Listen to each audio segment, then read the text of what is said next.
de un suicidio, y fueron los gritos de ellos quienes conmocionaron a toda una población, a los pequeños pasajes de la población El Manzano de la comuna de San Bernardo. Nosotros estuvimos recorriendo sus calles, conversamos con los vecinos, conversamos con su familia también, y intentamos entender, ¿no?, este conflicto entre dos adultos que deja al medio a dos niñas de 3 y 11 años que finalmente termina con su vida.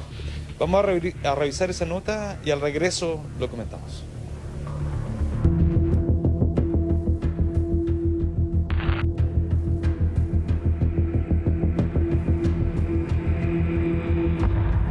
Ella me contó anoche que ella quería separarse de él, que ya la situación no daba más, pero él no la quería entenderlo.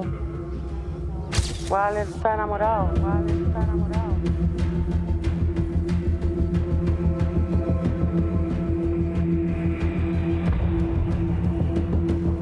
De repente se sintió música y después escuchamos los gritos y salimos afuera a ver qué había pasado, y ya ahí vimos que nuestro vecino había hecho lo que sucedió ese día.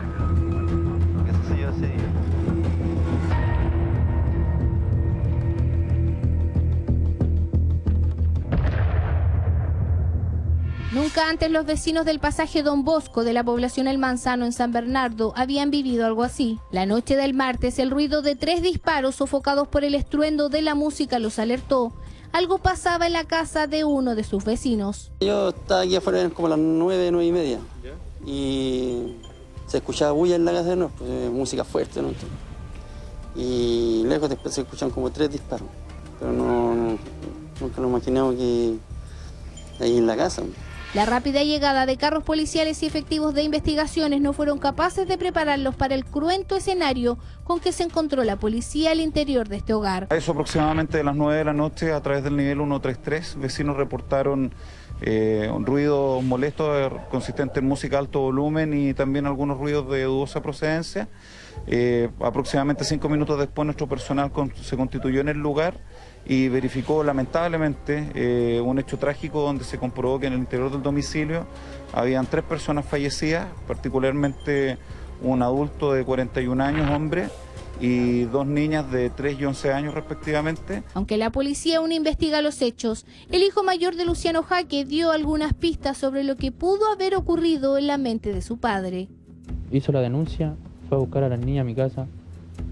Ahí al frente de los carabineros dijo que no se las quería llevar, que todo lo que dijo era mentira. Ella al frente de los carabineros dijo eso. Entonces trató de hacer algo a la mala y salió peor, porque le jugó la mente a mi papá. Le jugó la mente. Tuvo que haber sido muy débil mi viejo para hacer eso. Ingrid, la abuela materna de las niñas, esboza algunas teorías. La pareja no habría estado pasando un buen momento, pero nadie imaginaba un desenlace como este. Pues mi hija está choqueada, yo la vi anoche, en Carabinero, ella está mal. Ella no anda en otra. No sabe ni qué hacer, no quería velarla, me llamó en la mañana. No, yo no la voy a velar, mami, eso todo. Ella está mal. Aunque esta abuela advierte que habían problemas, su hija no imaginó jamás que la determinación que había tomado la noche del lunes acabaría así. Se encontraron allá, en Carabineros, y después creo que hicieron la Michelle, la mayor, creo que hizo escándalo. Ya le dijo ya que no hagan tanto escándalo, creo que dijo un carabinero, no sé cuál la que ha sido. Ya que se vaya con el papá, y creo que mi hija dijo, como se llevan juntas las dos, ya se llevara a la más chiquitita. Yo no conocía a mi nieta chica, solo por celular, porque mi nieta, la Michelle, la mayor, me llamaba a escondidas de él, igual, pues. Y nosotros hablábamos calladitas, me decía que hacía tarea, o me bailaba TikTok, me mostraba a su hermana que era porfiada, que su hermana le tiraba el pelo. Pero así las veía. Pues. ¿Qué pasó por la cabeza de Luciano Jaque la noche de este martes? Nadie lo sabe, pero lo cierto es que crímenes de esta naturaleza no han estado ausentes en la historia policial chilena.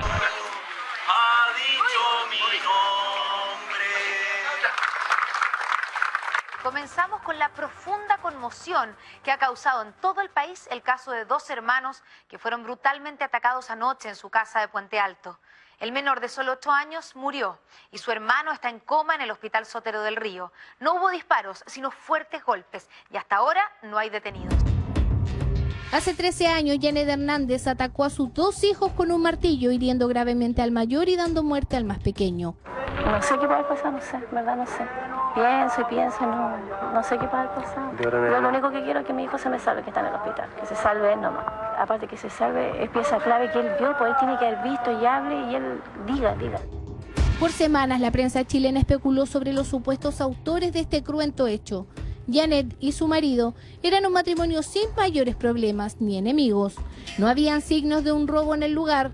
Para desgracia de Janet, semanas más tarde su hijo mayor las indicaría como autora de este suceso. Janet Hernández cumplió 24 horas en la cárcel bajo vigilancia especial. Los temores no son infundados.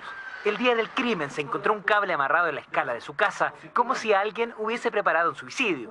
Y 5 meses después, la mujer entregó una carta tipo suicida al fiscal Patricio Vergara. En este caso, los celos enfermizos de la peluquera por una supuesta relación que su marido mantenía con una popular cantante en Puente Alto, la habrían llevado a actuar con la intención de castigar a su esposo.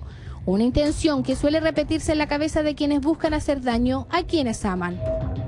Lo que hay detrás de esto es en cierto modo un poco la misma figura del mito de Medea con Jasón, pero invertida, en el sentido de que finalmente acá prima un acto de envidia, porque dice, lo que yo no habré de tener, una familia, una mujer, una madre para mis hijas, tú también lo perderás para siempre.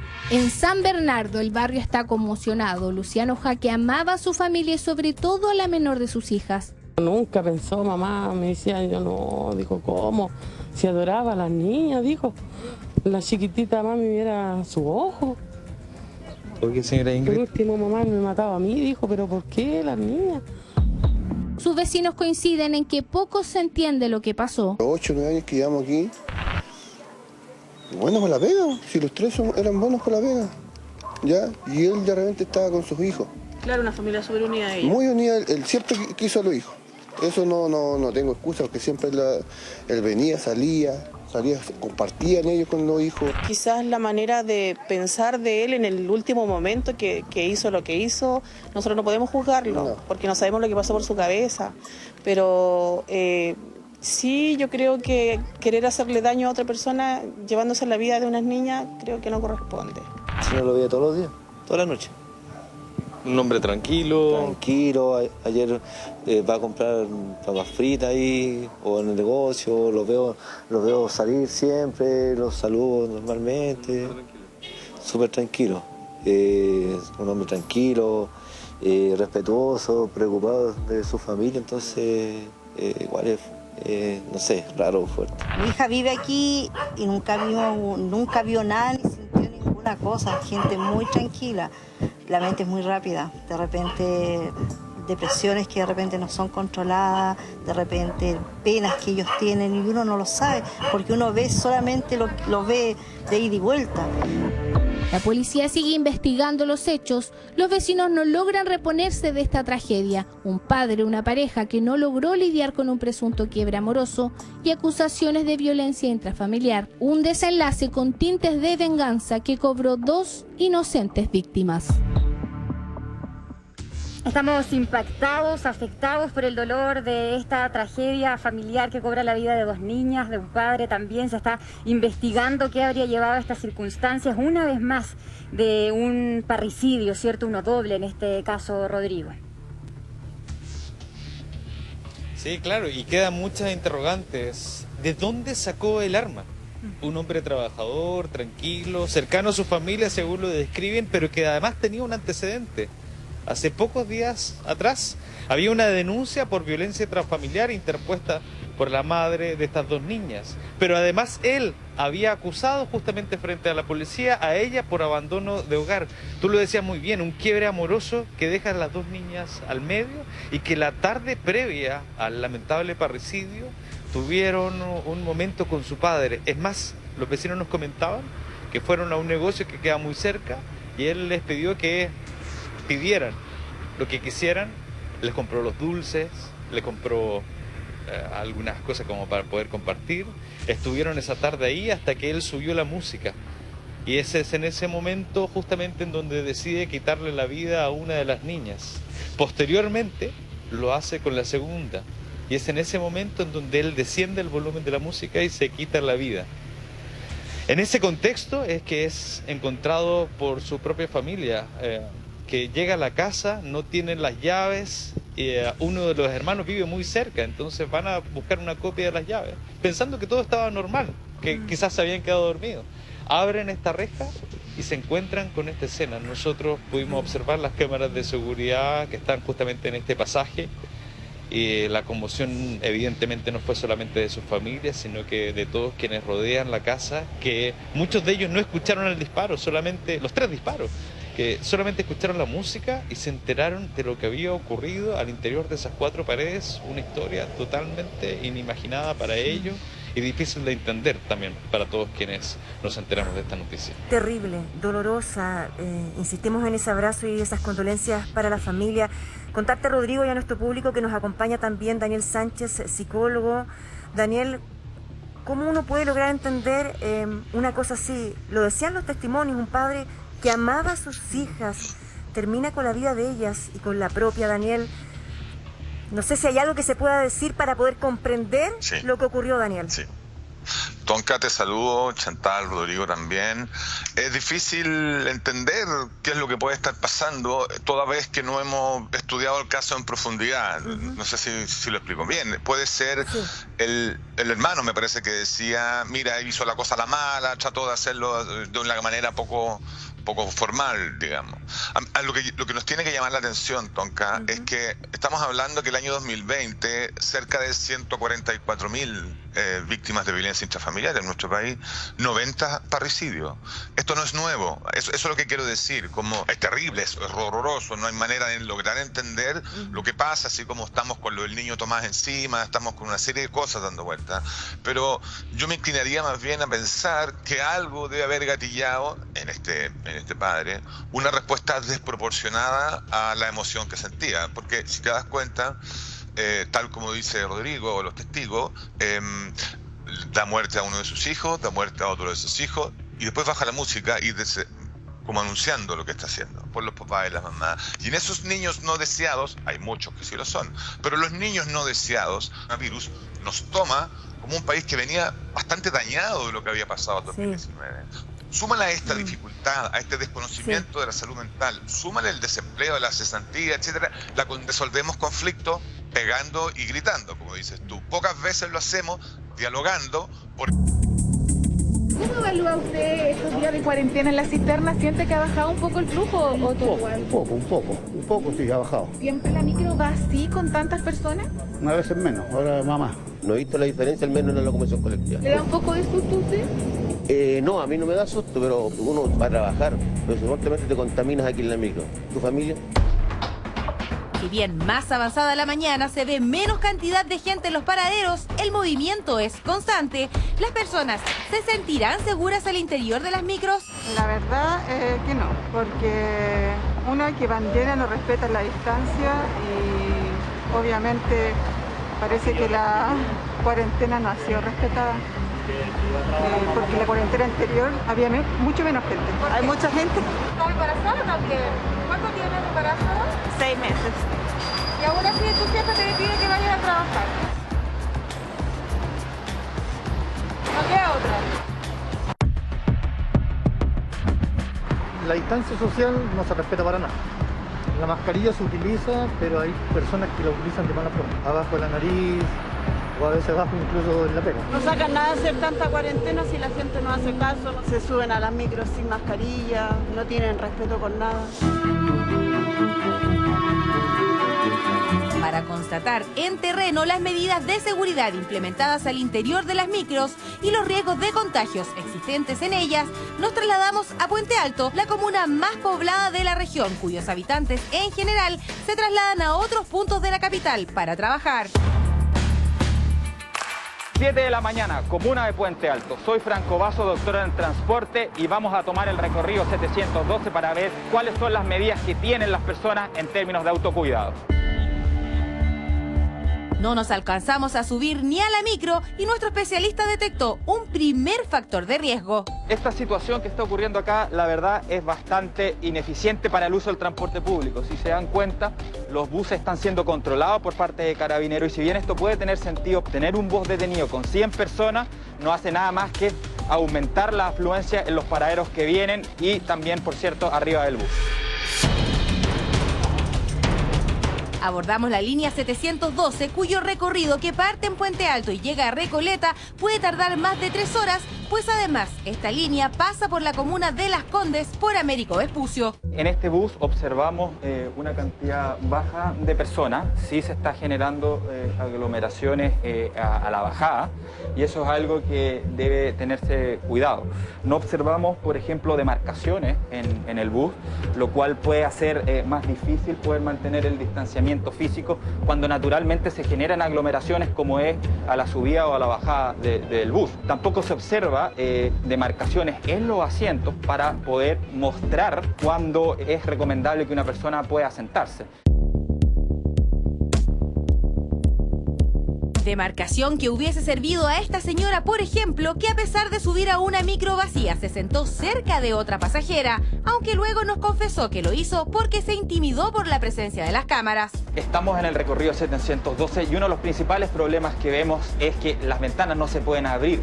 Se ha demostrado que la transmisión por vía aérea es uno de los principales modos de contaminación y por lo tanto debe avanzarse en poder mejorar y ventilar los aires. Un estudio en Wuhan, China, demostró que una sola persona sin mascarilla puede llegar a contaminar a 19 otras personas y por lo tanto se hace tremendamente importante impulsar medidas que permitan cambiar el aire con cierto periodo de tiempo. ¿Sientes seguro usando el transporte público en el marco de la pandemia? No. Toda la seguridad que te da y los pocos implementos de seguridad que tiene la micro. Hay muchos micros que ni siquiera los conductores ocupan la mascarilla, como los recorridos de la F13, F10, Puente Alto, muchas micros interurbanas, y tampoco ocupan los conductores las mascarillas o los mismos pasajeros. Sí, más que el metro. Porque el metro va lleno a la hora que tú lo tomes, va lleno. Yo tomaba el metro antes, pero ahora no, porque me siento más segura en la locomoción. Porque vamos muy juntos en el metro. Más distancia. Llevamos 30 minutos arriba del bus y recién se prendió el aire acondicionado. Es decir, hasta este minuto no había ningún tipo de recirculación viral. Y por lo tanto, si hubiese una persona contagiada en este entorno, sería fácil que se pudiese propagar al resto de las personas. En ninguna parte te puedes sentir seguro. No existe seguridad, porque al lado te puedes pegar el virus. ¿Usted cree que faltan medidas sanitarias al interior de los buses? No, la verdad las cosas es que el autocuidado es más importante que la sanidad. Que en la locomoción en este tipo no hay distancia, no podemos tener distancia entre nosotros porque todos vamos amontonados. No hay distancia. No hay alcohol gel, no hay medidor de temperatura, no hay ventilación. Claramente, cuando subimos al bus, no vimos ningún dispensador de alcohol gel ni un sensor que mida la temperatura, como ocurre en otros lugares públicos de acceso masivo. Varias ciudades de Estados Unidos y de Europa tienen en cada bus alcohol gel. Sería ideal poder avanzar en a lo menos en los buses troncales, poder tener alcohol gel para las personas que cuando se suban a los buses puedan limpiarse las manos y disminuir la probabilidad de contagio. ¿Y cómo evalúa el conductor del bus el comportamiento de sus pasajeros? Casi nadie sube sin mascarilla, la verdad de las cosas. Pero la distancia, pues hay que en una locomoción colectiva es difícil que la respeten. ¿Algunas líneas de buses tienen alcohol gel, por ejemplo, al ingresar al bus o sensor de temperatura? Generalmente no hay. No hay. Nosotros por ejemplo, nuestra empresa, llegando al depósito, ¿sanitiza? Exactamente, cada bus. Ningún bus sale sin hacerle su... ¿Y eso cuántas veces al día? Por ejemplo, yo llego ahora al Salto y en el Salto se hace el procedimiento. Llego a Los Tilos, se hace el procedimiento. ¿En varias horas al día? 4 veces al día. Mantener la distancia social es responsabilidad de las mismas personas, pero ojo que no solo no se cumple adentro del bus, sino también antes de abordarlo, como nos cuenta esta fiscalizadora. No hay un orden. Cada paradero tiene las patitas marcadas con respecto a dónde tienen que tomar sus distancias y no lo hacen. No se respeta nada, de verdad que nada. ¿Ustedes como fiscalizadores les dicen a las personas que... Por supuesto que sí, que mantengamos las distancias, que dejen bajar antes de subir, que se hagan más a un lado. ¿Qué toman las personas cuando usted les dice, cuando usted les corrige? Desafortunadamente no lo toman a bien, se molestan, andan muy irritables la gente. Terminamos nuestro recorrido en Escuela Militar.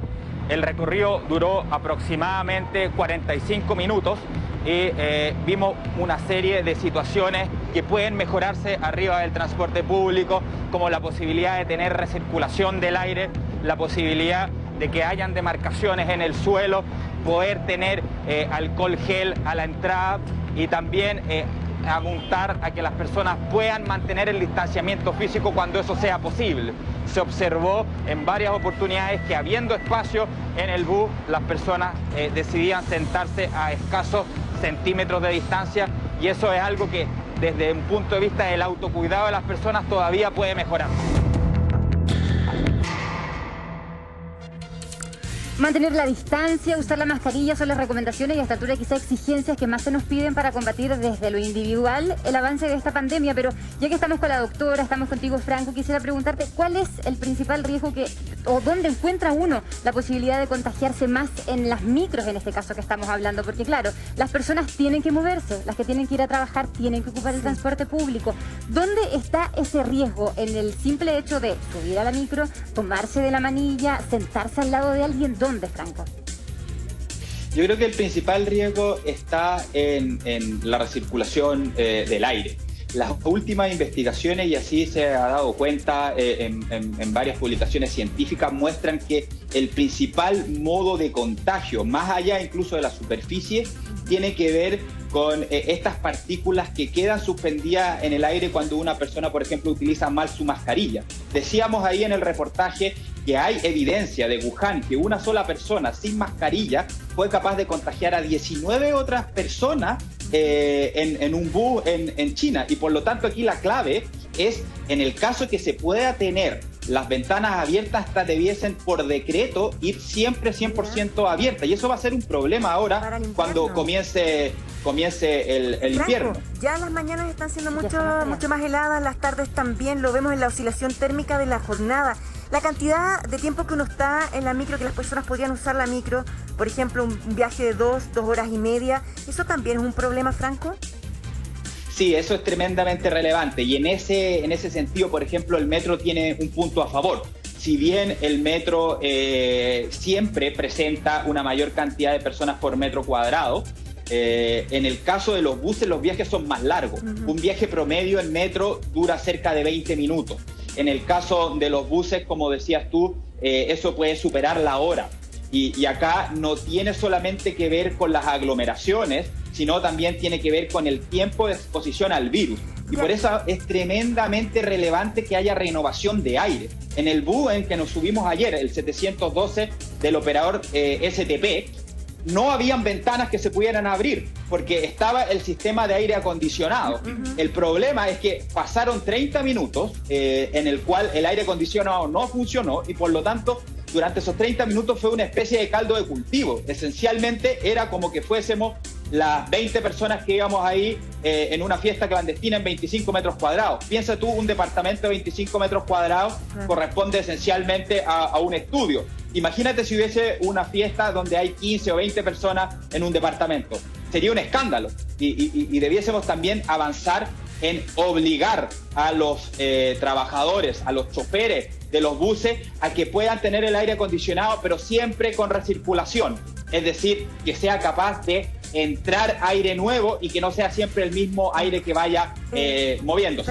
Para Franco, la doctora, estamos con Chantal. Queremos mostrarles unas gráficas que dan un ejemplo claro. Por ejemplo, ¿qué pasa si una persona estornuda? Ahí está. Sin mascarilla. Ahí está. Chantal, tú también habías visto este estudio. Sí, este es un estudio que hizo una universidad argentina del litoral, se llama, con el diario La Nación, y que dan cuenta más o menos de cómo se mantiene las gotas que uno lanza cuando está sin mascarilla. Dicen incluso, claro, que hay de distintos tamaños. Eso después nos puede profundizar la doctora, ¿cierto? Pero mira el alcance que tiene. Él está sentado y hasta 2 puestos más adelante, incluso 3. Llega esta proyección de un estornudo de una persona sin mascarilla, y es distinto si es una gota grande que tiene un nombre o una más pequeñita que se llaman aerosoles. A ver, doctora, cuéntenos usted, ¿esta proyección está de acuerdo con esto? ¿Cómo nos afecta? Primero, ya que una persona vaya sin mascarilla en el transporte público, ¿no? Exactamente. Esto, agradezco haber podido ver la nota de Franco Basso, porque aquí el énfasis no es en lo externo, es en el cuidado, en el propio autocuidado. Cada vez que nosotros nos subimos a un transporte público y una persona está sin mascarilla, puede llegar hasta 8 metros si estornuda sus grandes gotas que llevan el virus. Pero también existe la aerosolización si la persona se baja la mascarilla y habla por teléfono, o si empieza a hablar dentro del transporte público y va bajando la mascarilla y le deja la nariz al aire. Por lo tanto, aquí lo importante es hacer que el transporte fluya, que no lo dejen detenido, que no se pongan, esto lo digo con toda responsabilidad, no poner un torniquete para que se forme una fila, dejar que la gente salga, que fluya, que no se toque, que hacer la educación a las personas, que depende de ellos, cada vez que se suben al transporte público, que cuando se bajen se laven las manos o se echen alcohol gel ellos, no que les estén echando alcohol gel otra persona. Claro, y si así fueran 20 veces al día que limpian los carros, es insuficiente para protegerte a ti, porque lo que hay que hacer es hacerle entender a la gente que es mano cortada. O sea, si yo toco el fierro, que me tengo que sujetar para no caerme, luego esas manos son las que van a llevar el contagio. Entonces, no hablar, usar mascarilla, distanciarse físicamente. Doctora, tenemos más gráficas, pero también estamos en la calle y Marilyn nos cuenta cómo están los paraderos. No sé en qué comuna estás, Marilyn, nos cuentas cómo se ve la movilidad también y la cercanía de los ciudadanos a esta hora. Marilyn, bienvenida. Sí, siendo ya casi las 9 de la mañana, esta es la situación que se está viviendo aquí en el metro Escuela Militar. Miren, se junta mucha gente en los paraderos, pero está pasando mucha frecuencia de locomoción colectiva. Si usted, mira, acompáñame, Feña. Él no tiene mascarilla. Claro, o sea, perdón, que tiene como mascarilla. La gente se cuida larguísimo. Muchísimo. El caballero que estaba aquí con la mascarilla, o sea, tenía es como un escudo. Mire, le vamos a preguntar a él. Hola, señor. Sí, hola, señor. Buen día. No quiere conversar con nosotros, dice. Pero ya, ahí los virus están bajando por el escudo. ¿Qué dice, doctora? Que por ahí el virus baja por el escudo. No, eso no representa una protección ni para él ni para los demás. Pero usted la vio que larga es, casi que le llega al pecho. No importa. Le llega al pecho. No importa, los microaerosoles bajan y fluyen. ¿Tiene que usar mascarilla debajo de su escudo si es que lo quiere mantener? La indicación es mascarilla y luego si quieres te pones un escudo de la naturaleza que sea, pero esa persona, por ejemplo, va sin mascarilla. Así, fácil. Perfecto. Marilyn. Sí, el caballero no quiso conversar con nosotros. Le íbamos a decir lo de la mascarilla, pero estaba enojado, quizás por el trayecto que lleva ahí muy largo. Pero tengo acá a Paola, lo escuchábamos atentamente a ustedes, y ella normalmente en la mañana no solo ocupa locomoción colectiva, sino también metro. Queremos saber cómo ves tú la situación, cómo ves la gente que usa la mascarilla. Mira, yo en la mañana tomo línea 5 del metro, luego hago una combinación Baquedano y luego llevo a Escuela Militar y tomo micro, media hora en micro. Y la verdad es que mucha gente irresponsable no usa la mascarilla adecuadamente. Mucha gente. Yo me subo al metro 20 para las 8, metro lleno, Baquedano, la combinación para acá se viene lleno. Y la movilidad ha bajado muy poco y gente muy irresponsable. Te vemos, doctora, no sé si está correctamente ella, pero lleva doble mascarilla. Doble mascarilla, está perfecta. Doble mascarilla porque me da pánico, porque soy la única que me movilizo en la casa. Yo tengo 3 hijos, los 3 están en clase, 2 en la universidad, y mi esposo hace un año que está con teletrabajo. Soy la única que se moviliza y ando en metro, ando en micro, atiendo público y todo el día con dobles mascarillas, o sea, solamente me saco la mascarilla para almorzar.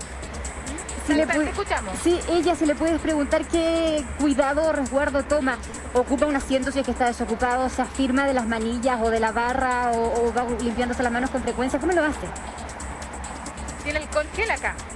No, cada vez que me tengo que tomar de la manilla, del metro, la micro, o sea, lo primero que hago es ando con mi spray para al tiro limpiarme las manos, o sea. Esa información o esa palabra que le da la fiscalizadora, no era fiscalizadora, sí, era la persona que estaba ahí ayudando. Era de la fiscalizadora. De Santiago. La persona que se verificaba que entraba la gente a la zona. El vendedor ambulante, ahí también hay conflicto ciudadano, doctora. Tonka, lo que pasa es que yo quiero decir una cosa, sus 40 minutos arriba de una micro, sin ventilación, sin circulación de aire, es... Este tema, ayer conversamos con la mamá de Tomás, era una jornada clave en la reunión con la fiscal Cartagena. Bueno, de esto vamos a hablar ahora en Bienvenidos, mira.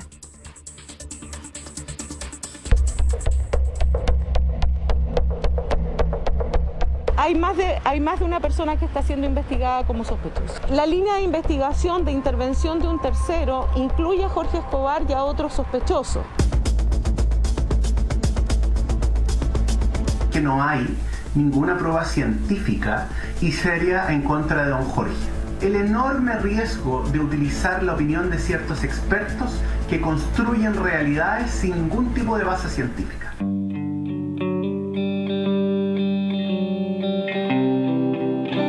La entrega del cuerpo de Tomás a su padre va a realizarse el próximo día viernes 23 de abril.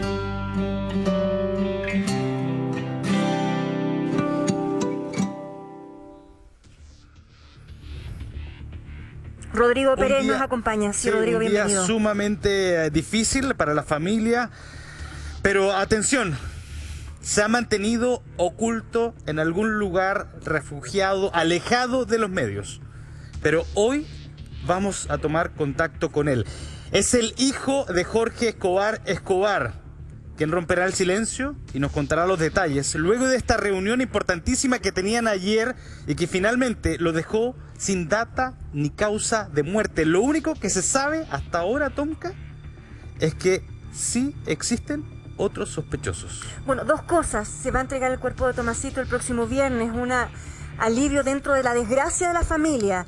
Pero también, no solamente, no se descarta, se sigue investigando el tío abuelo, pero la posibilidad de más personas involucradas, Rodrigo. Eso es algo que no habíamos escuchado y que ayer lo escuchamos justamente en la voz de la fiscal Cartagena. No es solamente el tío abuelo.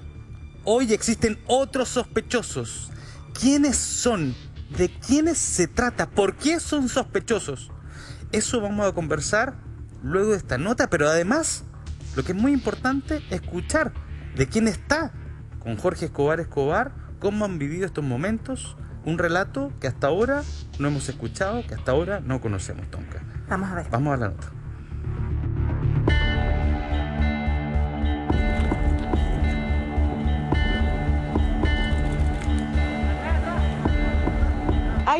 Hay más de una persona que está siendo investigada como sospechosa. Todas esas personas hoy están libres. A eso de las 15 horas, los padres del menor, Estefanía y Moisés, llegaron hasta la Fiscalía Regional del Biobío para conocer la verdad de lo que sucedió con su pequeño hijo. ¿Qué ocurrió con Tomás? ¿Hubo o no intervención de terceros?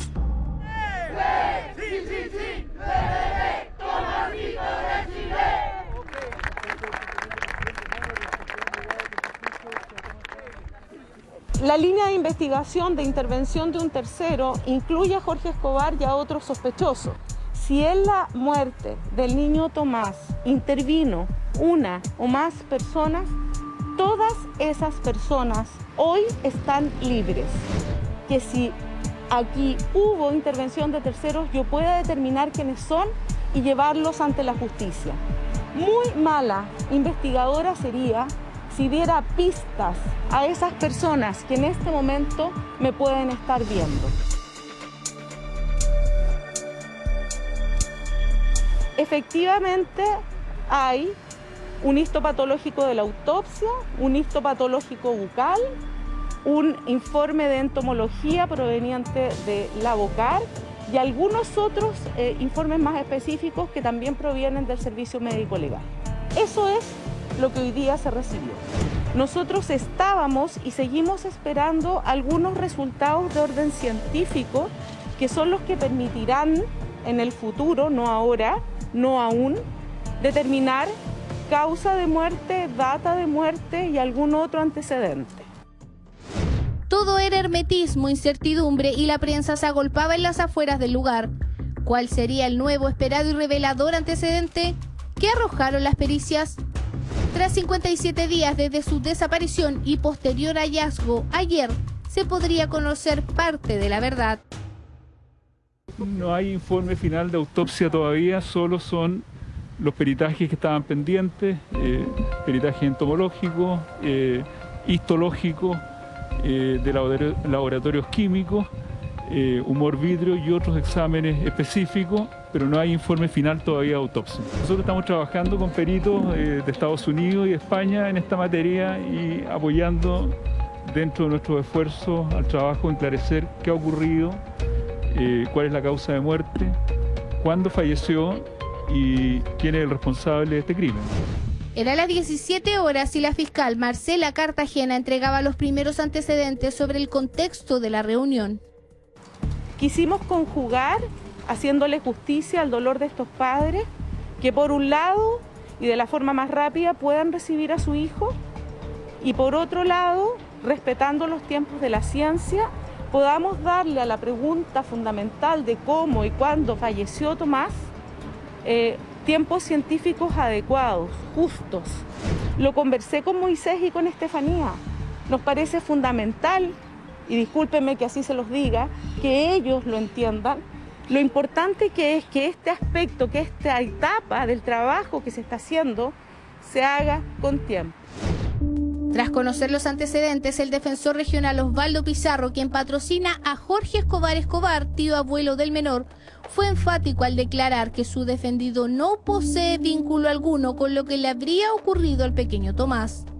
Efectivamente recibimos en horas de la tarde los antecedentes enviados por el Ministerio Público y nuevamente podemos afirmar que no hay ninguna prueba científica y seria en contra de don Jorge.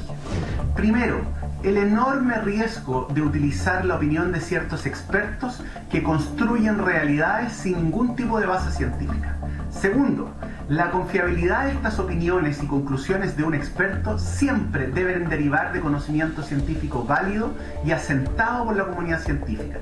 Y en tercer lugar, que este riesgo y la ausencia de confiabilidad ya privaron de libertad al único imputado en este caso, respecto del cual no hay ningún elemento serio que acredite su culpabilidad.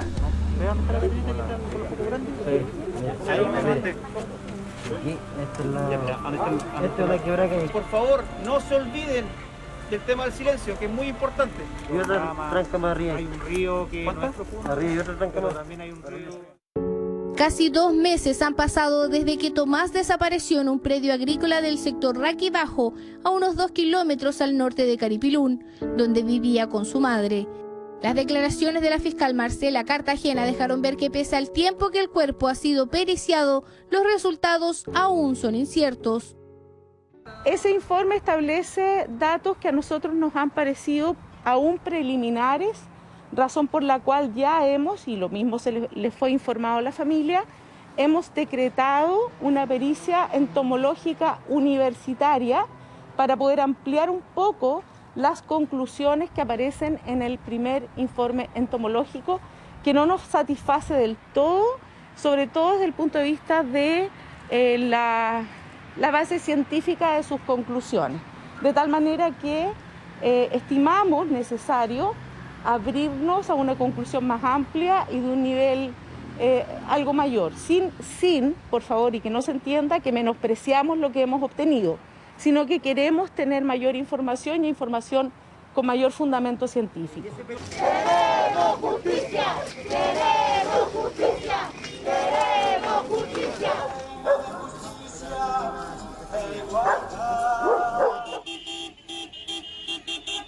Hoy hay algo que comienza a dar luz de esperanza a sus padres.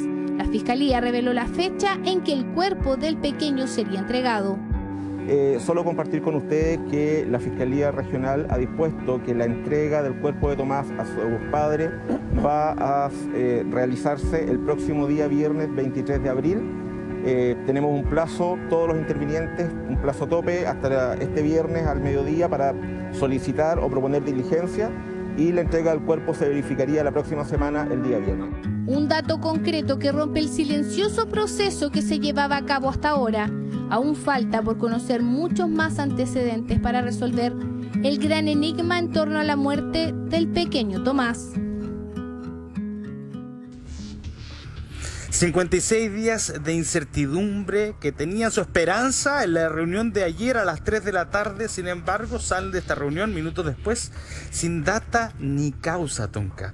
Una desesperación que finalmente hoy vamos a estar conversando justamente con Elisa, que está en contacto con nosotros, la abuela materna, pero por sobre todo con Jorge Escobar, quien se encuentra refugiado en algún lugar no determinado, alejado de los medios, y que tomará contacto con nosotros para hablar sobre estos detalles. Yo no sé cómo se habrá tomado Elisa estas declaraciones de la fiscal Cartagena a tanto tiempo después, decir que finalmente hoy tenemos a un círculo mayor de sospechosos. Hay otros sospechosos en la causa. Primero preguntarte cómo estás, mandarte el abrazo a la distancia. Con esto te represento, me imagino, Tonka, y a todo el equipo. Y luego preguntarte cómo se tomaron estas palabras, estas declaraciones de la fiscal Cartagena, Elisa. Hola Rodrigo, bueno, un gusto de verte, de escuchar. Y sí, pues, me sorprendí con lo que ella dijo, porque era lo que queríamos escuchar hace tiempo. Nosotros, señora Elisa, me uno a las palabras de Rodrigo por acá, Tonka. Entonces ustedes, las sospechas de ustedes siempre eran mucho más amplias, que hay uno o más involucrados. ¿Confirma entonces ese sentir o el presentimiento de ustedes como familia, lo que dijo la fiscal Cartagena? Sí, obviamente desde el principio hemos dicho eso, que tenemos, bueno, no podemos nombrar, ¿cierto? Pero que hay otro sospechoso, que tenemos intuición del principio, y que bueno, que ahora se den cuenta de lo que, tomen en cuenta lo que hemos estado diciendo, que se tiene que investigar por otros lados, que aquí nada se descarta y que hay que buscar realmente a los que hicieron esto, a los verdaderos culpables, él o los culpables. Elisa, yo sé evidentemente que no podemos identificar a esos otros sospechosos, no podemos decir sus nombres, eso es claro, ¿no? Perdón, de sentido común. ¿Tienes información? ¿La familia y tú como cercano a la familia se manejan nombres ya? Nosotros tenemos alguna idea que hemos conversado, pero la verdad es que no sabemos exactamente a quién está investigando la fiscalía. Sin embargo, en la reunión de ayer, y eso es lo que me gustaría preguntarle a Elisa, probablemente tengan alguna sospecha, alguna idea de a quiénes se refiere.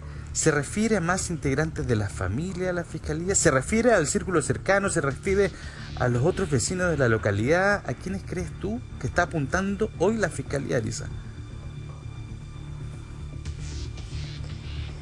La verdad que no sé a quién está apuntando, o sea, eso no lo podría decir, pero bueno, nosotros tenemos como familia, tenemos algunos sospechosos, pero que se le ha indicado a ellos. No sé si ellos se refieren a los que nosotros hemos indicado como sospechosos. O sea, ustedes entregaron nombres de personas que ustedes pensaban podrían estar involucradas. Sí, siempre, desde el primer día. Y eso es lo interesante de las declaraciones de la fiscal ayer, porque entonces esto se condice con lo que hablábamos justamente con Estefanía, que incluso las muestras de ADN no solamente habrían sido tomadas en el círculo más íntimo de Tomás, sino que además en las personas cercanas. Me gustaría pasar a revisar las declaraciones de la fiscal para que veamos en detalle a qué se refiere, para que logremos interpretar en sus palabras en qué está esta investigación a tanto tiempo sin saber cosas tan básicas sobre lo que ocurrió con este niño en Caripilón. Vamos a escuchar esas declaraciones y seguimos hablando con Elisa. Quisimos conjugar, haciéndole justicia al dolor de estos padres, que por un lado, y de la forma más rápida, puedan recibir a su hijo, y por otro lado, respetando los tiempos de la ciencia, podamos darle a la pregunta fundamental de cómo y cuándo falleció Tomás tiempos científicos adecuados, justos. Efectivamente hay un histopatológico de la autopsia, un histopatológico bucal, un informe de entomología proveniente de la Bocar y algunos otros informes más específicos que también provienen del Servicio Médico Legal. Eso es lo que hoy día se recibió. Ese informe establece datos que a nosotros nos han parecido aún preliminares, razón por la cual ya hemos, y lo mismo se les fue informado a la familia, hemos decretado una pericia entomológica universitaria para poder ampliar un poco las conclusiones que aparecen en el primer informe entomológico, que no nos satisface del todo, sobre todo desde el punto de vista de la base científica de sus conclusiones. De tal manera que estimamos necesario abrirnos a una conclusión más amplia y de un nivel algo mayor, sin, por favor, y que no se entienda que menospreciamos lo que hemos obtenido, sino que queremos tener mayor información y información con mayor fundamento científico. Lo conversé con Moisés y con Estefanía. Nos parece fundamental, y discúlpenme que así se los diga, que ellos lo entiendan, lo importante que es que este aspecto, que esta etapa del trabajo que se está haciendo, se haga con tiempo. Falta seguramente profundizar en los mismos resultados que ya llegaron. ¿Qué quiero decir con esto? Que usted puede tener un resultado de orden anatomopatológico en el cual no es otro, sino que profundizar en ese, para lo cual usted puede necesitar una nueva pericia, ¿me entiende? Entonces, desde ese punto de vista, no es solo lo que no ha llegado, sino que cómo interpretamos de la mejor manera lo que ya tenemos. La Fiscalía no mantiene a un solo imputado como único sospechoso, pero no está en condiciones tampoco de descartar la participación de nadie por el momento. No se puede descartar la intervención de terceros hoy con los antecedentes tanto científicos como del tipo investigativo, que es el que hemos desarrollado nosotros junto a la Policía de Investigaciones, junto a la Bocar de Carabineros. Hay más de una persona que está siendo investigada como sospechosa. La línea de investigación de intervención de un tercero incluye a Jorge Escobar y a otros sospechosos, ¿ya? Y en esa línea hemos tenido avances. Créame y esté seguro que cuando estemos seguros de quién es, haremos lo que tenemos que hacer. Y cuando estemos seguros de quién no es, también haremos lo que como Fiscalía tenemos que hacer. Que la investigación todavía sobrevuela la posibilidad de una muerte en la que no haya intervenido terceros, pero que de una u otra manera haya tenido que ver con eso. O sea, no hemos cerrado ninguna línea por el momento, y yo creo que eso es valioso desde el punto de vista que no nos cerramos a nada. Si en la muerte del niño Tomás intervino una o más personas, todas esas personas hoy están libres. Todas esas personas pueden hoy estar viéndome en televisión. Que si aquí hubo intervención de terceros, yo pueda determinar quiénes son y llevarlos ante la justicia. Muy mala investigadora sería si diera pistas a esas personas que en este momento me pueden estar viendo. Palabras que yo sé fueron muy difíciles de digerir para la familia. Elisa, que tú me lo puedes confirmar. Lo que yo supe es que cuando le informa esto en una reunión abierta con muchas personas, Moisés se para, no dice nada. Tu hija Estefanía solamente se emociona, las lágrimas lo dicen todo y quedan en el mismo punto. Yo no sé qué te pasa a ti, Elisa, al escuchar a la fiscal a esta altura de la investigación decir esto. Elisa. Bueno, la verdad es que igual, sí, ayer es muy angustiante, la verdad, andar en estas cosas, en estos trámites para nosotros, muy doloroso lo que estamos viviendo. Y yo acompaño a mi hija donde ella me dice que la acompañe, la apoyo 100% y siempre voy a estar con ella. Estefanía fue muy afectada. Yo igual, yo me emocioné mucho porque de ver que pensábamos encontrar otra respuesta. Y fue como algo, quedamos como en shock, así como no entendíamos nada. Y bueno, es bueno lo que ella dice, sí, que si se tiene que especializar más, si se tiene que con más tecnología y que las pruebas salgan al 100%, todo bien, eso es bueno. Eso me parece muy bien que ella lo vea así, la Fiscalía, y que se utilicen los mejores medios para llegar a la verdad y a los resultados de los exámenes. Eso lo encuentro muy bien. Sí, claro, pero en el tema de que nosotros esperábamos tener otra respuesta, claro, entonces eran altas, pero igual yo igual iba con ese temor. O sea, eran dos expectativas para mí: saber algo muy terrible o saber nada. Claro, pero también iba en esa posición de no saber nada. Sí, pero lo conversamos con Estefanía, Tonka. De hecho, lo conversamos, ¿no? Y hablamos sobre la expectativa, al menos conocer la data y la causa. Lo recuerdan, ¿no? Ella estaba un poco nerviosa, Estefanía ayer también. Esto yo creo que a todos nos dejó un poco helados, ¿no? Tanto tiempo después. Yo creo que nos desconcertó a la familia, nos desconcertó a todos. Contarles, señora Elisa, que también está Carlos Collado con nosotros, amigo de la casa. Carlos, ¿qué quisieras destacar? Porque hay mucho que comentar de las declaraciones de la fiscal Cartagena. Vamos paso a paso. ¿Qué es lo primero que a ti te llamó la atención? Buenos días, Tonka. Buenos días, señora Elisa. Bueno, la verdad que son muchas cosas, como tú bien dices, Tonka, lo que ha comentado la fiscal Cartagena. Y obviamente que se destaca primero la voluntad que ha tenido en conversar con las partes intervinientes, en darles una explicación que a lo menos le parezca lo más apropiada para la familia, porque obviamente Estefanía, Moisés y todas las personas que están detrás de ellos obviamente lo están pasando pésimo, y darles una luz para decirles: miren, la próxima semana, el día 23, por fin van a poder contar con Tomasito en su casa para poder hacer lo que obviamente los funerales que él se merece. Ah, pero eso es parte de su deber, Carlos, disculpa que te interrumpa, pero es parte de su deber informarle a las partes, ¿no? No, creo uno que espera esa cuota de humanidad, claro, aunque sea una investigación policial, pero son personas en una familia que está sufriendo, que ha esperado más de 50 días. Yo creo que Tonka lo dice mejor. Es una demostración de humanidad. Más allá de que sea su deber o no, ella también podrá estimar cuándo le doy información y cuándo no doy información. Entonces tenemos que agradecer eso. Y eso también lo ha agradecido el mismo equipo que está asesorando hoy día a la mamá de Tomasito, que también ha agradecido esa disposición y poner a su disposición todos los medios que ella tiene hoy día disponibles. Entonces eso hay que agradecerlo. Son situaciones que no se han visto en otras investigaciones y que hoy día está marcando una diferencia. Es una diferencia importante que la fiscal diga: hoy día los organismos asesores del Poder Judicial no tienen aparentemente los medios técnicos para poder trabajar.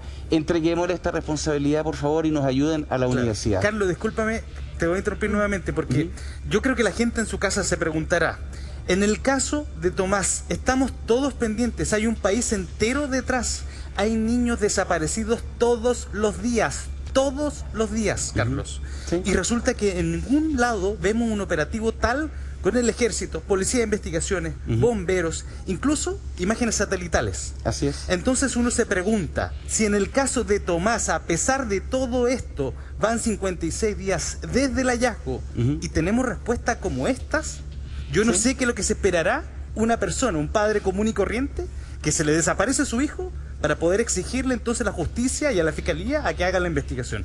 Discúlpame, pero me parece un poco de sentido común. A ver, lo que pasa, investigado amigo, yo creo que tú representas a la opinión general. Yo encuentro que tu forma de plantearlo es la correcta. ¿Sí? En eso yo creo que tratar de tapar el sol con un dedo y decir que el sistema no tiene falencia sería, yo pienso que no me creo ni yo. El sistema tiene falencia. Es imposible pensar que la policía, que el sistema público pueda salir, ¿no es cierto?, en búsqueda de cada persona que se pierde con los mismos medios, porque al poco andar no tendríamos ningún funcionario investigando otros delitos.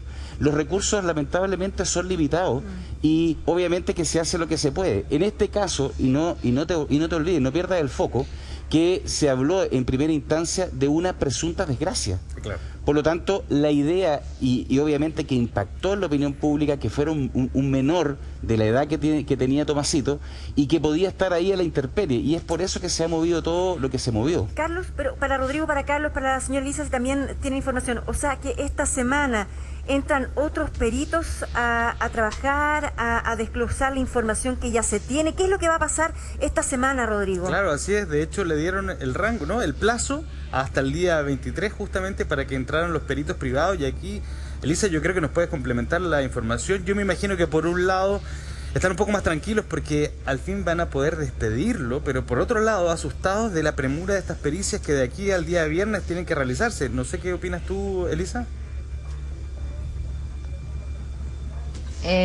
Sí, bueno, tranquilo en cierta forma por la entrega de Tomasito, ¿cierto?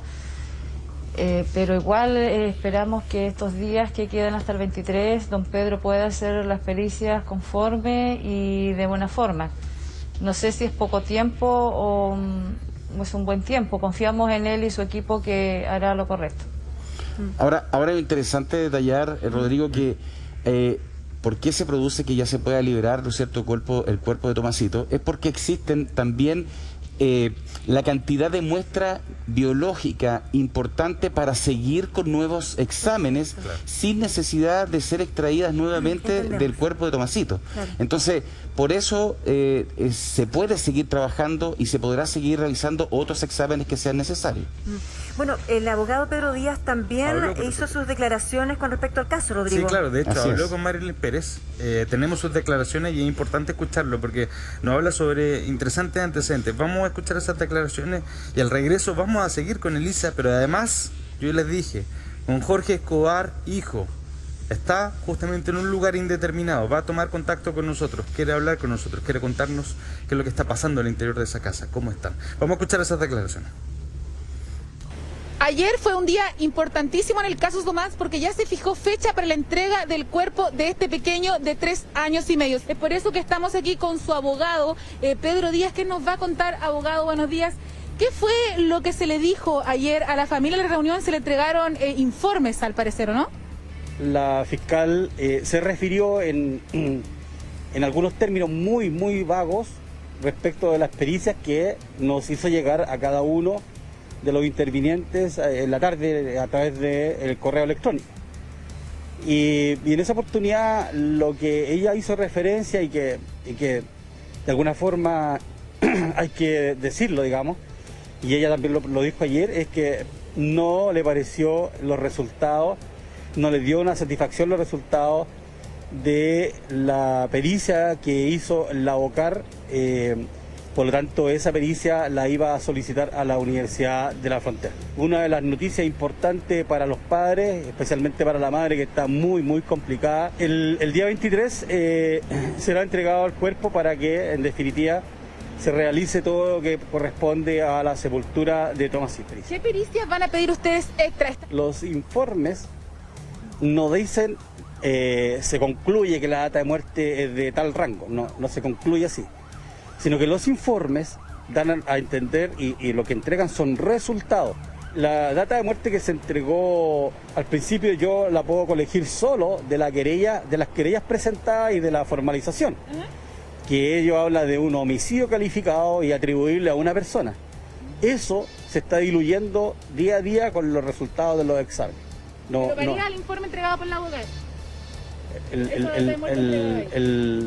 Lo que pasa es que hay una data de muerte entregada por la Policía de Investigaciones que trabajó en el sitio del suceso, una data de muerte que entregó el Servicio Médico Legal, y ahora hay una, no data de muerte, pero hay resultados de ciertas pericias que habla de otros fenómenos. Entonces ahí se genera este conflicto de a quién le creemos. Nosotros recorrimos los lugares, tomamos los tiempos, las distancias y no hay tiempo para que el imputado hubiera realizado las acciones que involucran a Tomasito. Abogado, descartando ya de parte de ustedes en un casi 90% al imputado, ¿existen otras personas sospechosas para ustedes? Es una comunidad rural y esta comunidad rural tiene la particularidad de conocerse todo.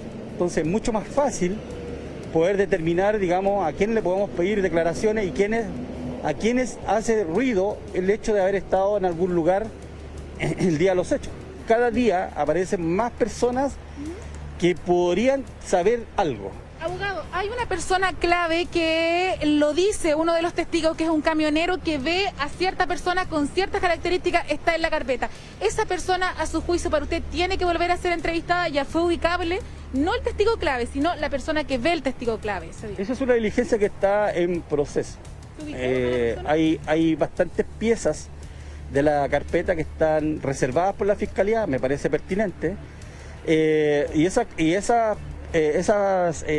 diligencias que están reservadas, dentro de esa está esta diligencia de ubicar a esta persona y otras. Puede ser alguien que fue pasando, que alguien que ese minuto pasó. Es importantísimo, si esa persona nos escucha y todo, se acerca a la Fiscalía de su testimonio, para de esa forma nosotros ir descartando y ir avanzando con la investigación, quizás por otras líneas. De todas formas, las pericias que se puedan repetir o lo que se pueda hacer ya en el sitio del suceso no se puede hacer porque se levantó todo.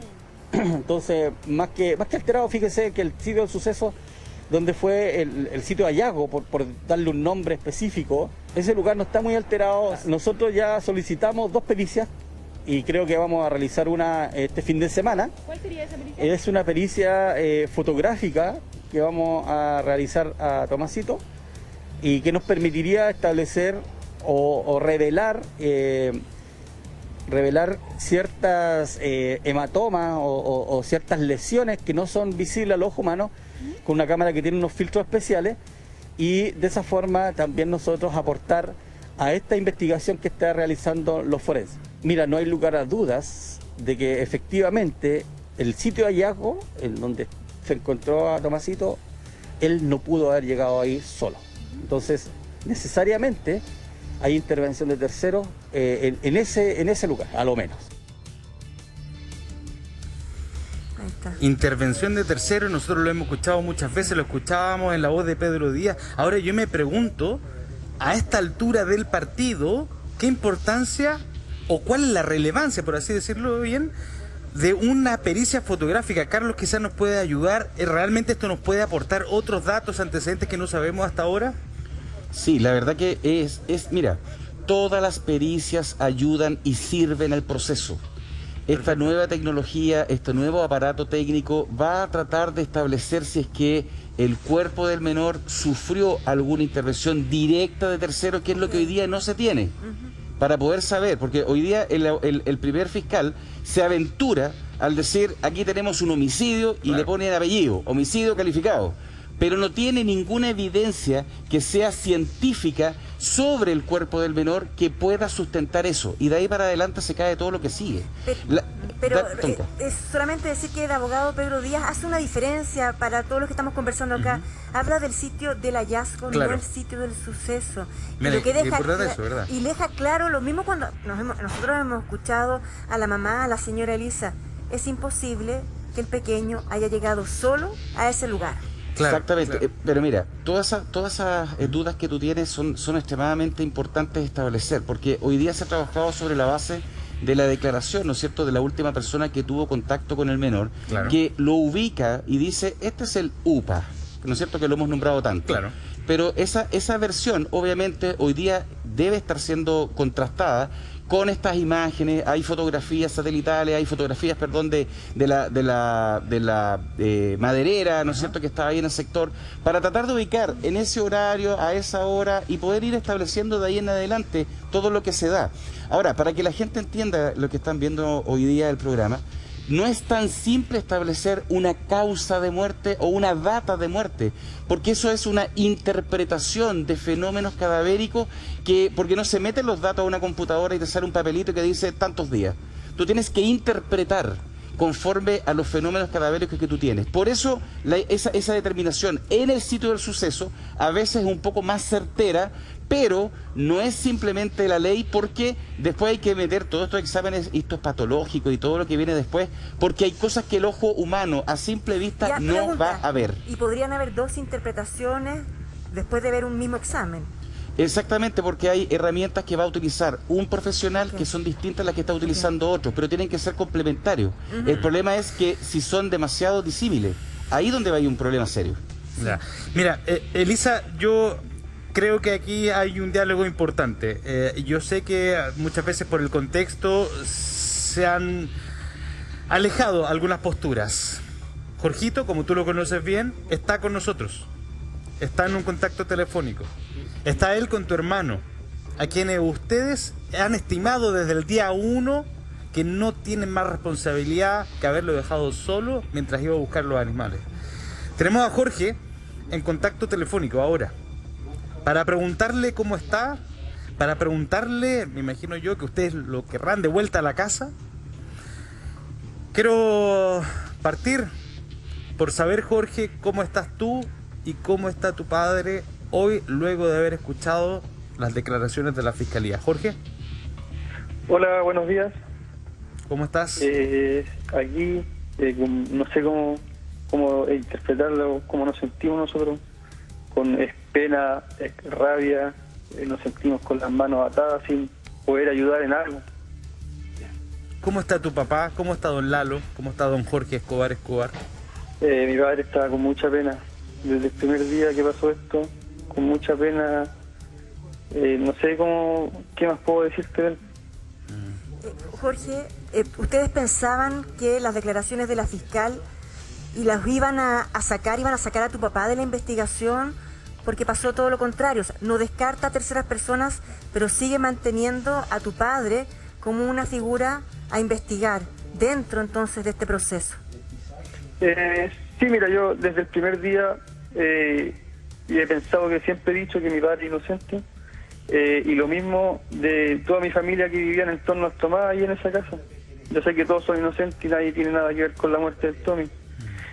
Yo pensé que lo iban a descartar, pero si no lo quieren descartar, que sigan investigándolo, no van a poder pillar nada de él ni nada de nadie de la familia, pero que no se olviden de las demás líneas investigativas. Eso es lo único que me importa en este momento. Jorge, ¿cómo fue tu reacción y la de tu papá ayer cuando escucharon a la fiscal decir que no tenían exámenes concluyentes y que más aún tenían más sospechosos? ¿Cuál fue esa reacción, ese momento? ¿Cómo lo vivieron? ¿Dónde estaban? ¿Cómo lo escucharon?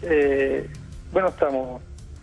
en realidad, por una parte nos dio rabia, cómo no tenían algo más concreto a todo el tiempo que ha pasado ya desde que se encontró al Tommy, y por otra parte que nos hayan dicho que ya hay más sospechosos. Por una parte eso igual es bueno, eso te dice que están buscando por otro lado, que no están centrados con la familia solamente. ¿Y cuál fue la reacción de tu papá? ¿Qué fue lo que te dijo? ¿Cuál fue la conversación que tuvieron?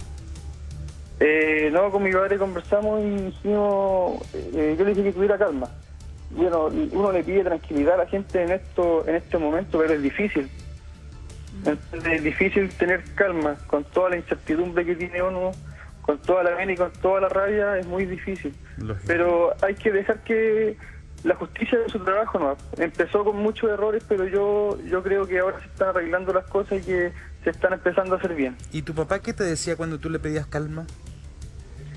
No, pues él sabe que es inocente, pues entonces él lo único que quiere es que lo saquen luego de la investigación, y que él piensa que solamente lo están investigando él. Y yo pienso lo mismo, de hecho. Pienso lo mismo. Jorge, está también la señora Elisa con nosotros. No lo sé, tampoco quiero meterla en un problema. Me imagino que ha mantenido conversación con su hermano, ¿no? Y si quisiera, a través de su hijo, decirle algo, señora Elisa. De ninguna manera un problema, Tonquita, porque mi sobrino él sabe que es como mi hijo. Yo lo amo a él. Tenemos una linda relación de familia, con mi hermano igual, y sigo afirmando que él es inocente.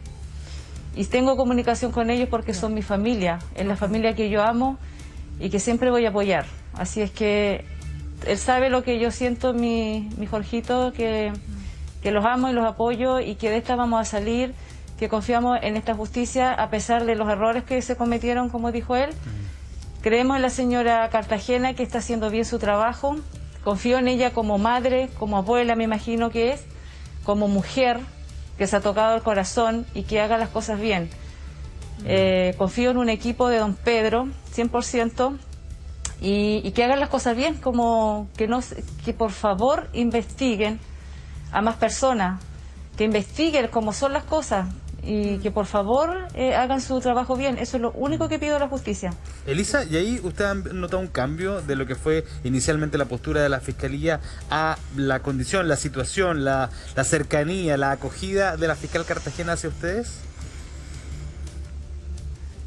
Sí, sí. Del principio nosotros, de que el primer día que conversamos con ella ha sido muy afable con nosotros, ha sido una persona que nos ha brindado apoyo y nos ha dicho, nos ha prometido que ella está haciendo bien las cosas y que quiere llegar a la verdad. Y yo de eso también me quiero aferrar con Estefanía, de que confiamos en ella y que ella está haciendo las cosas bien. No sé si Jorge le quiere decir algo a la señora Elisa, porque ella siempre ha confiado en tu papá, ha cerrado filas dentro de todo lo que ha sido este proceso terrible y esta investigación, pero y como dice, es mi familia y yo la amo. Jorge, no sé si le quieres decir algo. Bueno, ya sabes lo que yo siento por mi familia. No tengo nada que confirmar ni decirle a ella todo el cariño. Fue una de las personas que estuvo en mi niñez, que hizo de mí una buena niñez. Y de esta vamos a salir y se vieron los responsables, de eso no tengo duda. Sí, se emociona Jorge. Nosotros con Jorge hemos hablado harto también. Hablamos constantemente, Jorge, te mando un abrazo, yo sé, y lo conozco mucho, sé que es un hijo que está sufriendo también. Y además están absolutamente alejados, Jorge, o sea... Es que vivían en la misma casa. Claro, y ahora están escondidos en algún lugar, y eso me imagino que tampoco ha sido fácil para ti y para tu papá, Jorge. Sí, ha sido muy difícil. Ha sido muy difícil con toda la presión que ha sufrido mi padre. Y encima estar separado de su familia, ha sido muy difícil. Yo no lo puedo dejar solo, no quiero dejarlo solo hasta que todo esto pase. Jorge. Quiero estar con mi padre, también estar con mi tía, ya con mi prima, pero no puedo dividirme en dos.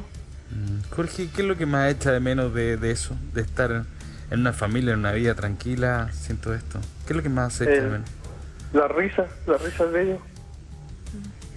Los buenos momentos, que eran muchos. Era una familia feliz, el Tomás era un niño feliz, cuando la gente...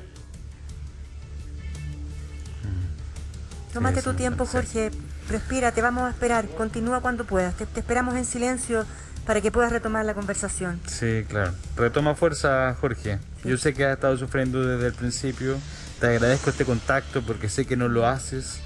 Sé que además lo estamos haciendo de manera telefónica y explicarle a la gente por qué lo estamos haciendo de manera telefónica. Porque su ubicación hoy día, para ellos, bajo su prisma, tiene que ser indeterminada. Y es por eso que no quisimos enviar ninguna cámara a ese lugar, sino que tomar contacto. Y además el hecho de estar hoy con la señora Elisa es porque también la familia desea estar presente.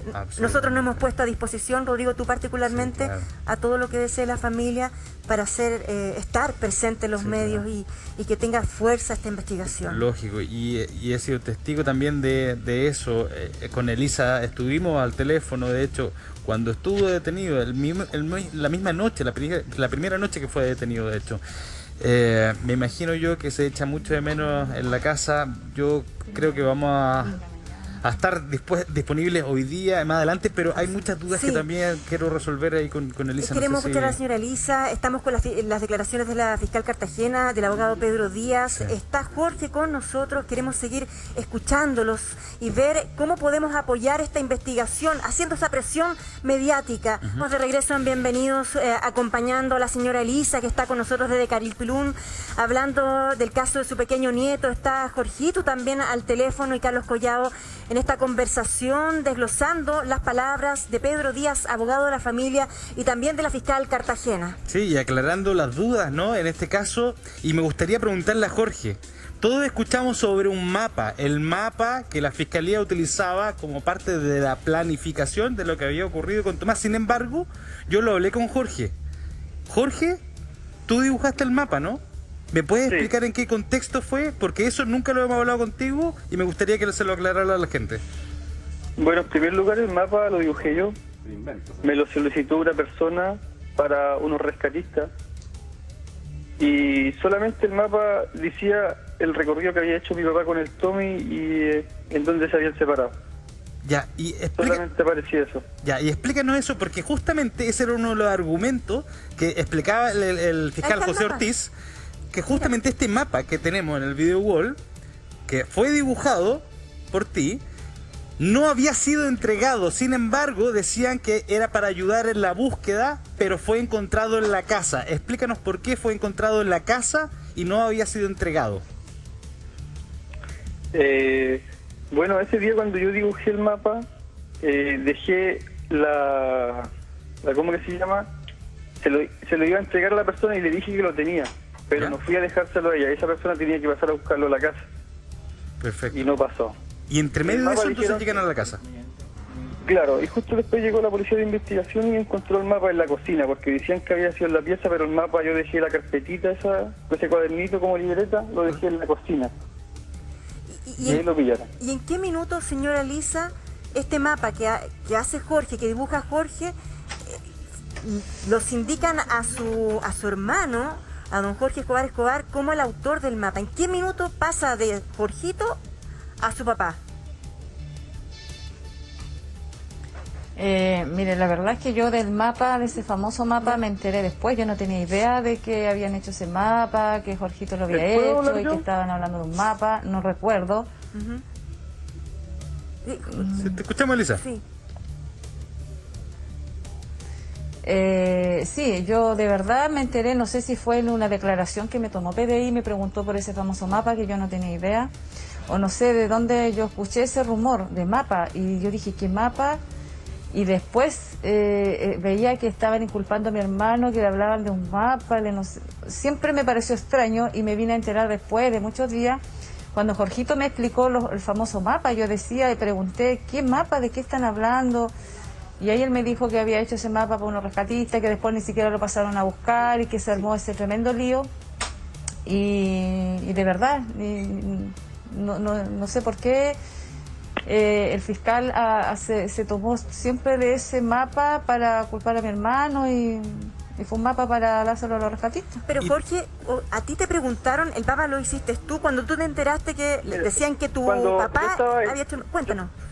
Yo estaba en la casa cuando tomaron el mapa. Yo vi cuando tomaron la libretita. ¿Ya? El funcionario de policía de investigaciones que estaba a cargo de cuando llegaron a periciar la casa, yo me dirigí hacia él y le dije, en esa libreta hay un mapa que yo dibujé. ¿Tú le dijiste en ese momento? Yo le dije en ese momento. ¿Ya? Ya me dijo, ningún problema. Y después llegó un furgón de carabineros a hacerme unas pericias a mí y me hicieron dibujar el mismo mapa. Que se lo dibujé y le escribí las mismas características que tenía el mapa. Ese día quedó comprobado de que el mapa lo había hecho yo. Yo no sé por qué después se respaldaron en eso como una prueba. O sea, tú lo dijiste 2 veces, de hecho dibujaste nuevamente el mapa y tenemos el mapa. Jorgito, claro. Tú lo estás viendo, ¿no? Jorge, sí, tú estás viendo ahora el mapa. Ya, sí. Explícale a la gente qué fue lo que dibujaste, porque aquí yo veo un puente, veo que dibujaste aquí los animales. Explícanos qué fue lo que dibujaste aquí. Yo veo un recorrido, no entiendo bien lo que dice acá. Explícanos, por favor. Mira, yo tampoco no me entiendo mucho la letra, para ser sincero, y no se ve muy claro desde acá, pero cuando dibujé el mapa, lo dibujé a base del Google Map, de la foto satelital que aparece desde arriba. ¿Ya, perfecto? Ya, si tú te puedes dar cuenta, tiene como la misma similitud. Es el camino de tierra. Justamente. ¿Ya? Ahí dice Camino La Vega arriba. Sí, dibujé... El recorrido de la línea que sale de la casa es el recorrido hasta donde está dibujado el Tommy. Ya, y tiene una línea que me imagino yo que este es el tránsito que tu padre dice que realizó con Tomás. ¿Me puedes ubicar dónde está Lupa ahí? Eso, ubiquemos aquí. Para entenderlo. Se supone, yo lo que entiendo acá es en esta X, ¿o no? Donde está justamente. Ya, aquí en este punto, entonces se dejó de ver a Tomás según la versión de tu padre. Sí. Ya, y luego, y aquí creo que sea súper claro, dibujaste unos puntos hacia una entrada y ahí pusiste llegando a la salida. ¿A qué se refiere con esto? ¿Por qué te lo pregunto? ¿Por qué te lo pregunto? Para que recordemos un antecedente, Jorge. Porque hay una pericia que se realiza con uno de los perros que realiza un camino desde Lupa hasta... el camino, la ruta P40, identifica el rastro de Tomás justamente por este trayecto. Explícanos qué es lo que pasa aquí. Mira, el perro identificó... Mira, primero que nada, mi padre hizo el recorrido solamente con el funcionario de GRIP, con el rescatista, solo, sin el perro. ¿Ya? Perfecto. Ya, y luego era una perra. Y luego la perra olfateó, no me acuerdo si es que era ropa del Tommy o si es que era un paño. Claro. Hizo el mismo recorrido solo, la perra la hizo sola, sin nadie que fuera delante de ella. Perfecto, hizo el mismo recorrido. Por este mismo camino. ¿Qué fue lo que tú dibujaste acá? ¿A qué se refieren estos puntos y esto que escribiste acá? Que eso está en investigación. Eso está todo, no te puedo dar mayores detalles de eso. Perfecto, no te preocupes de eso. Pero disculpa, sin dar los detalles. ¿Sí? ¿Por qué es tan importante algo tiene que haber, o algo encontrarnos, o algo pasó en ese punto. Yo no tengo idea, te lo pregunto sin revelarlo. Claro, ¿no? Y justamente por eso tenemos que tener cuidado con la información que podemos revelar y información que no podemos revelar. Ahí eso es clave. Pero esto de acá sería clave. Esto que dibujó Jorge acá, que entiendo, Jorge, perfectamente que no nos puedas dar la información. Eso resérvatelo y lo hablaremos en el momento que haya que hablarlo. Pero en este sector hay algo que me llama también la atención. Si no lo puedes decir, no importa. Pero hay, lo que yo entiendo, una persona acá. ¿No? Sí. Perfecto. Y este trayecto sería sumamente importante, ¿o no, Jorge? Es que la verdad es que no me acuerdo qué dice ahí. No. Sí, no te preocupes. No vamos a entrar en ese punto. El camión, el testimonio de la persona que iba en el camión. ¿En qué punto? O sea, mira, para ir entendiendo a través de este mapa los lugares claves. Y ahí quizás tenemos la interpretación de lo que dijo la fiscal ayer, la fiscal Cartagena, que no hay un solo sospechoso. Tenemos un testigo que transita por la ruta P40. Señor director, si podemos pasar a ver el mapa justamente de la imagen satelital de la ruta P40, vamos a identificar en qué punto es observado esta otra persona, un hombre joven que iba transitando por esta ruta, la ruta P40. Nosotros tenemos la casa, entendemos, y de esto hay testigos, que es este trayecto el que realiza para reunirse el menor, el pequeño, desde la puerta de su casa hasta el puente en donde se junta justamente con el tío abuelo. Pregunta, el lugar que está marcado en el mapa, que dicen que es clave, que hay información que no se puede revelar porque es parte de la investigación, ¿en qué lugar? Está más adelante. Ah, ok, ya, perfecto. No, por eso, pasemos a ver el otro mapa para que identifiquemos justamente lo que está diciendo Tonka. Que en este contexto, en este estadio de la investigación, parece ser sumamente importante. Por esta ruta, si nosotros avanzamos en el mapa, vamos a identificar un sector en el camino. Avancemos una más, señor director, por favor, porque ahí está el puente justamente en donde se reúne con el tío abuelo, caminan, y es en este sector en donde ustedes no lo pueden observar porque esto es 2D. Pero aquí hay una pendiente, hay un camino hacia arriba, hacia una pequeña colina que hay en este sector. Y es en esta ruta en donde el testigo que transita con el camión a la misma hora que dice el tío abuelo desapareció Tomás, lo ven corriendo. Y ellos comentan en el camión, él con el conductor, le dice, oye, qué buen estado físico tiene, porque va corriendo con la pendiente. Les pareció raro. No era una persona que estaba haciendo deporte. ¿Por qué estaba corriendo a esa hora, en ese sector, justamente el día que se pierde Tomás? En el mismo lugar que el mapa tiene marcado con los puntos. En el mismo lugar. Esta es la entrada y aquí está la pendiente. ¿O no, Jorge? Mira, realmente no tengo información de eso del testigo, no te podría decir nada de eso. No te preocupes, nosotros lo escuchamos de hecho en el programa. ¿Te acuerdas? Me acuerdo absolutamente. Rodrigo, Jorge, tu papá se dijo que desde el fiscal, o no me acuerdo si fue el fiscal o alguien de las policías, un texto aprendido, una frase aprendida de parte de tu papá que hacía sospechar a las policías y al fiscal de que él estaba involucrado. ¿Qué nos puedes decir al respecto? ¿Qué te dijo tu papá de esa información que fue sospechosa en ese minuto para el fiscal? Bueno, primero que nada, mi opinión, decirle al fiscal o a los policías que no sé al final qué quieren comprobar ellos, porque al final si tú dices una versión y esa versión corresponde siempre a la misma, debería ser la verdad, pero si tú te equivocaras y dieras una versión que no fuera siempre la misma, yo creo que ahí deberías estar mintiendo. Entonces al final no sabí qué podéis decir para que ellos te puedan creer. Y es más, según lo que dijo Estefanía, que nos dijo que, a ver si la señora Elisa nos puede ayudar, que se había comentado que la familia se habría puesto de acuerdo en que ¿te acuerdas? Claro, que ahí justamente eso sería bueno preguntarle a Elisa, porque hay un argumento que dice el fiscal Ortiz para que la gente lo entienda. Dice, aquí hay un momento que lo revela una de las personas de la familia, que de hecho es tu hija menor, Elisa, que ella habría comentado de que tu hermano puso a todos de acuerdo en la familia para que todos dijeran lo mismo. Acláranos ese punto, por favor, Elisa. Sí, la verdad es que yo audiencia no vi, pero después me enteré de que obviamente él se tomó de mi hija menor. Eso fue un hecho muy grave. Bueno, no voy a mencionar realmente lo que pasó con PDI con mi hija, pero pasaron cosas muy graves por ser menor de edad ella. ¿Y por qué no lo quieren mencionar, Elisa? Disculpa. Se tomaron de ella para inventar. ¿O lo menciono? Sí. Si tú lo quieres. voy a mencionar públicamente.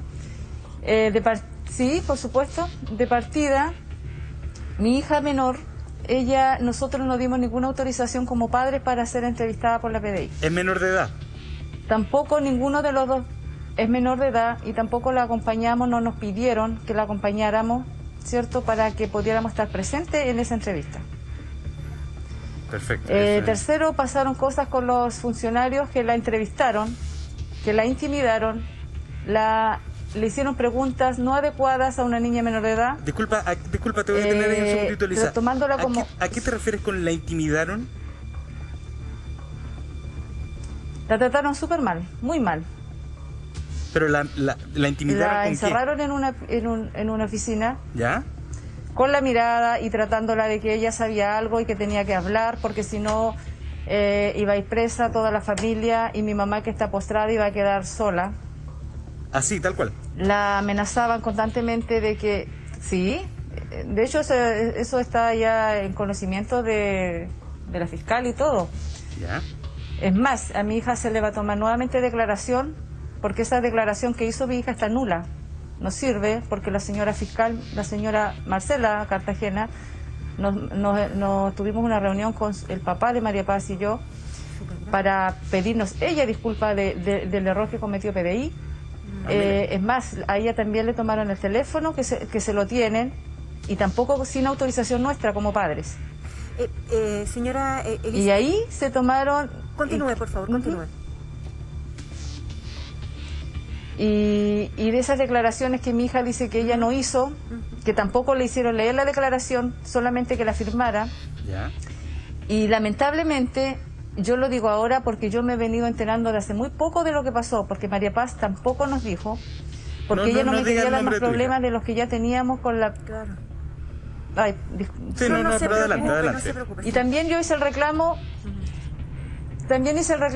a la señora fiscal, porque el fiscal, el señor Ortiz, la mencionó en la audiencia con nombre y apellido cuando era una niña menor de edad. Se saltó todos los protocolos con ella, todos, PDI y él. Entonces, ahí eso es un caso grave que nosotros obviamente nos vamos a querellar judicialmente. Me gustaría incluir... Ese es otro tema, pero se dio la oportunidad. Sí. Señora Elisa, solamente para complementar, está Carlos, solamente para que nos diga, ¿hay protocolos estrictos a la hora de interrogar a una persona y más un menor de edad, Carlos? Solamente para ir complementando lo que nos acaba de decir la señora Elisa, Carlos. Absolutamente, Tonka, lo que relata la señora obviamente es absolutamente anormal, y si eso fue de esa manera, es bueno que se haya puesto a disposición de la Fiscalía, y que la Fiscalía, al momento de decir que esa declaración queda absolutamente desechada, le está dando completamente la razón a lo que están diciendo los papás, porque tenemos un protocolo de hace muchos años que dice exactamente cómo yo tengo que tomar contacto con un menor de edad, y si voy a tomar alguna declaración, necesariamente y obligatoriamente tiene que existir un adulto familiar que esté con ella presente en el lugar. Por lo tanto, eso es absolutamente irregular. A mí me gustaría preguntarle a Elisa, porque tú me comentaste, y nos comentaste a todos, que esta información la maneja la fiscal y que les pidió disculpas. ¿Qué fue lo que dijo la fiscal cuando ustedes le comentaron esta información? La primera vez que hablé con ella le comenté lo que había pasado con María Paz, y después ella revisó obviamente las declaraciones y se encontró obviamente que no había ninguna autorización de los padres. Ella fue muy clara al decirnos que a ella, bueno, yo le dije que ella obviamente no tenía la culpa. En ese momento ella tampoco estaba a cargo de la causa cuando pasó eso. Claro, la señora Marcela no estaba a cargo, entonces yo le dije que bueno, ella no tenía la culpa, pero igual agradecía sus disculpas. Ella me pidió disculpas al papá y a mí por el mal proceder de PDI. Sin ir más lejos, Tonka, fue así, nosotros pusimos al tanto. Sin ir más lejos, disculpa que la interrumpa, hoy día las declaraciones que toma la institución, incluso a las personas que son mayores de edad, casi la primera hoja se va en mucho formulismo, que se considera el artículo algo con la ley número tanto, y se deja muy claro, incluso con mayores de edad. Entonces, por lo tanto, la primera hoja prácticamente se va solo en ese formulismo para que quede claro qué es lo que ampara esa declaración. Claro. Por eso es absolutamente complejo de que lo que nos comenta la señora Elisa se haya producido. O sea, es grave. Y que no lo habíamos escuchado, y por eso también te agradezco la confianza, Elisa, pero me gustaría volver al fondo de la pregunta que te realicé, porque él se sostiene en esta declaración bajo tu argumento y lo confesado, ¿no?, finalmente por la propia fiscal cuando les pide disculpas, según tu testimonio, para decir de que toda la familia se había puesto de acuerdo con este argumento. ¿Qué fue lo que pasó ese día? ¿Realmente fue así? ¿Hubo una conversación en donde tu hermano les pidió a todos decir lo mismo? Acláranos eso. No, obviamente no, eso no fue verdad. No fue verdad porque yo no recuerdo en qué minuto, yo cuando después escuché de que María Paz le comentó a mi hija mayor, porque ni siquiera a mí, de que eso se había comentado después en la audiencia, creo que se escuchó la familia. ¿Y en qué minuto pasó eso? Yo no recuerdo que mi hermano haya dicho eso. Creo que involucró el fiscal igual a mi hija mayor, que la mencionó, que ella igual estaba reunida con nosotros. Y eso no es verdad porque tampoco ella no vive acá con nosotros. Ella no estaba acá en el momento que se desapareció Tomasito. Y fueron muchas cosas raras, hay muchas mentiras y se tomaron de declaraciones que mi hija supuestamente hizo María Paz y que ella dice que no hizo. Y eso fue lo que yo me he ido enterando de a poco de todas las cosas que pasaron ese día que le tomaron declaración a ella. Como digo, aparte de los funcionarios, que fueron 3 funcionarios que a puerta cerrada la intimidaban y le exigían que ella sabía algo, porque ella era cómplice de mi hermano y que sabía y sabía. Ella es muy callada, es muy tímida. Y ella estaba muy asustada, pero ella en ningún momento, o sea, dijo, solamente porque mi hermano la llamó a ella para avisarle que el niño no estaba y si estaba acá en la casa. Entonces ella era la testigo clave acá, ella era la cómplice y todo, ¿ves? Entonces los funcionarios tampoco mostraron su nombre, se sacaron el nombre, dice ella, que ni siquiera ella les miraba el nombre para recordar quiénes eran, pero las caras mi hija sabe que al verlo los conoce ella perfectamente. Nosotros pedimos que esos funcionarios obviamente fueran desvinculados del caso, cosa que la señora Cartagena me dijo que así iba a ser y que ya no estaban en el caso. Yo espero que así sea. Bueno, nosotros solamente agradecer el contacto de cada uno de ustedes esta jornada, apoyándolos, abrazándolos, mandándoles muchas energías y esperando lo que ustedes también quieren, conocer la verdad, qué fue lo que ocurrió y los responsables de esto. Señora Elisa, mucha fuerza para usted, para Estefanía, y lo que necesiten, por favor cuenten con nosotros. Sí. Agradecerle la confianza a Jorge también. Por favor, dale tú a Jorge, por favor. No, nada, agradecerle mucho la confianza, lo que nos acaba de decir, yo creo que lo tenemos que investigar, vamos a seguir justamente esa línea. Tomemos contacto después del programa para que hablemos justamente sobre eso. Gracias de verdad por la confianza y vamos a estar como programa pendientes. Agradecerle a ustedes, de verdad. Agradecerle a ustedes también igual. Muchas gracias. Gracias, Jorge. Rodrigo también, y a Carlos Collado. Vamos a estar atentos a las investigaciones y a los próximos días, como siempre, es nuestro compromiso.